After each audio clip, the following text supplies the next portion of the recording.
عصر کی نماز کے بعد عمومی نفل جو ہے نا، آپ گھر میں بیٹھے ہیں ایزی، آپ مسجد میں گئے ہیں، آپ کا دل کیا 2-4 نفل پڑھ لوں، فارغ ہی ہوں،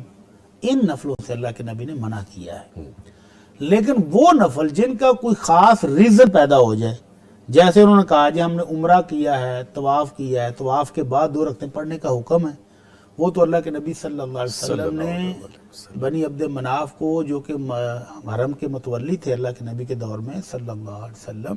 آپ نے ان کو منع کر دیا جی کہ کسی کو مت روکو، جب بھی وہ طواف کرے تو وہ نفلیں پڑھ لے، جب بھی وہ عمرہ کرے تو وہ نفل پڑھ لے، کسی کو منع نہیں کرنا۔ تو وہ تو ان کا اس کا حصہ ہے، جی تو اس کا ایک خاص ریزن ہو گیا کہ آپ نے عمرہ کیا ہے تو عمرے کے لیے 2 نفل پڑھیں گے۔ اسی طرح آپ مسجد میں انٹر ہوئے ہیں، ابھی نماز میں وقت ہے، اذان میں وقت ہے، آپ بیٹھنا چاہتے ہیں تو وہ حکم ہے